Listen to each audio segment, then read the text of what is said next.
am 17 years old, a football and basketball star, pretty much the coolest guy on this planet. Never smoked a cigarette, never had a sip of alcohol so far. My parents praise me over my younger brother, who is tormented in my shadow of greatness, which I so often spout about on my Instagram page. He's into drugs. Tonight I'm texting this super sexy chick from an online site I'm trying out, being 17 and all. I type to her, "What's going on, Boobtron?" A typing bubble appears. Nothing much. "Babe, where do you live?" I am both alarmed and severely turned on, so I type in my address.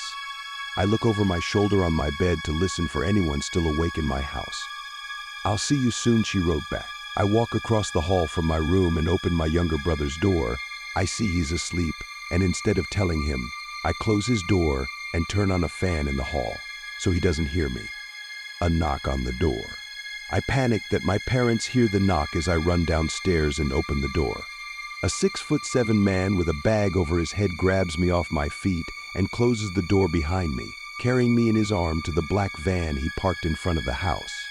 I screamed as he opened the trunk and threw me in before padlocking it and running into his driver's seat. I hear the engine roar as I am thrown against the back door of the van, landing on my now broken and half arm. I scream in agony as I look ahead through the police wire between the front seat and the trunk. The man eventually stopped the vehicle deep in the forest, pulling out a gun before opening the trunk.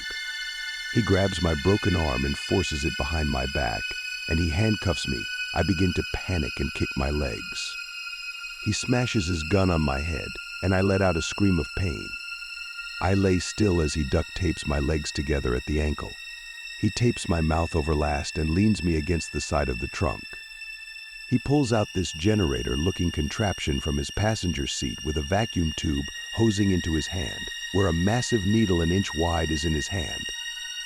"You've never drank before, right?" he asked me. He must have seen my Instagram. "No, sir. Never." I plead through my tape and shake my head. "Good, you're of the perfect breed and age I need." He stabs me in the stomach and starts the machine. I see immediately my blood filling the tub and driving into the machine. I feel as my organs are pulled through the tight tube. I scream in horrible pain as I am hollowed out.